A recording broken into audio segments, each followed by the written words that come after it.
The Queen of Halloween, Mistress of the Dark, Elvira, wrote 3 young adult horror novels between 1996 and 1998. And yes, these are YA, and yes, among many other things, Elvira is a sex symbol.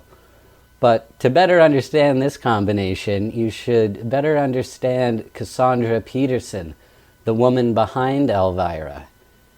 In 2021, at the age of 70, Cassandra Peterson wrote a tell-all book called Yours Cruelly. And out of respect, I'm not going to say anything from this book that Cassandra Peterson hasn't already said out loud herself in interviews while promoting this book. But Cassandra Peterson had a very young adult life. And she tells about becoming a go-go dancer at the age of 14 and later an underage showgirl in Las Vegas. And if you've seen the Elvira Mistress of the Dark movie, you've seen her twirl the tassels. And she says she learned to do that at 14. So while most girls at 14 were at home reading Fear Street, Cassandra Peterson was in front of her mirror learning how to twirl tassels on her nipples.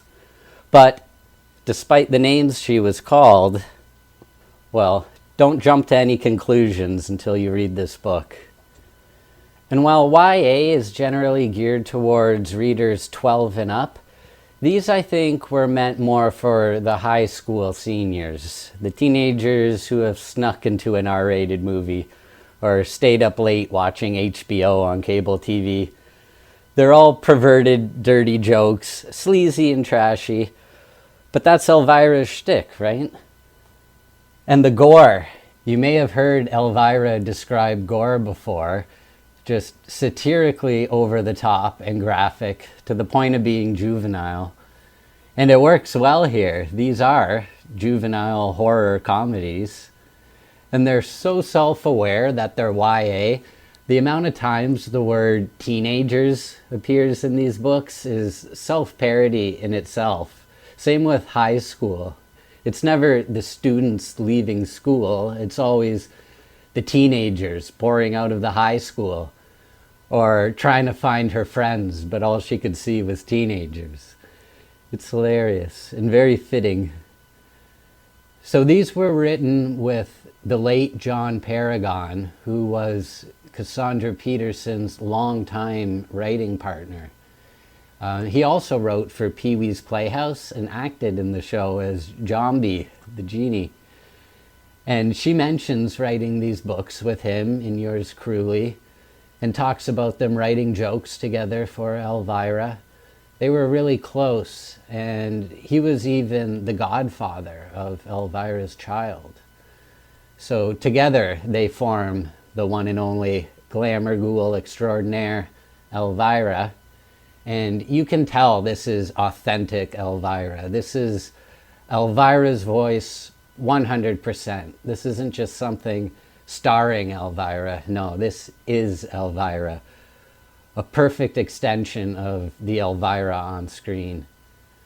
And while these were written in the 90s, this is Elvira from the 1980s movie, not the 1990s TV pilot episode. She's not a witch in these. She doesn't have any powers, but there is a supernatural element. And now, these books in paperback are getting increasingly difficult to find. However, there are affordable ebooks, and these are must-reads for any Elvira fan. This was the first one, Transylvania 90210, and this was the best of the 3, I think. It's got the best gore and dirty jokes, and it almost seems like she toned that down a little bit after this one. Just a little bit. And this one starts out just like an episode of her show, Booby Macabre. And this one starts out like an episode of her show, Movie Macabre. She's in her room watching a campy horror B-movie and riffing on it, just like she did as the horror host. And this one's about a vampire and his Igor-esque henchmen that move in next door to Elvira. And he turns one of the teenage girls into a vampire. And when Elvira explains to the girl's boyfriend how that works, it turns into a dirty joke. And it's hilarious. You just don't get this kind of stuff in point horror. This is the next one, Camp Vamp. And she raps in this one. She's escorting a troop of girl guides on a camping trip. And the girls tire of the same old camping song and ask Elvira if she knows any. So she raps the bars from her finale number in Mistress of the Dark and calls herself LV. Then does a moonwalk and finishes with the splits, and the girls love it. No vampire in Camp Vamp, though. This is a Creature in the Woods story. But good camp horror. Campy, I dare say. And this was the third one, The Boy Who Cried Werewolf. And it's about an insanely jealous boyfriend who may or may not have been cursed to become a werewolf. Or maybe he's being framed by the real werewolf. But it's fun, it's campy, it's Elvira. And if you like Elvira, you'll like these. They're quick and easy, no pun intended. You can read them between trick-or-treaters. Every page has a punchline and every chapter is a cliffhanger. And a lot of her classic jokes and one-liners are in these, but also a lot of cheesy original material. Definitely check them out. And check out yours, Cruelly, too. It was really good. But as Elvira says, unpleasant dreams.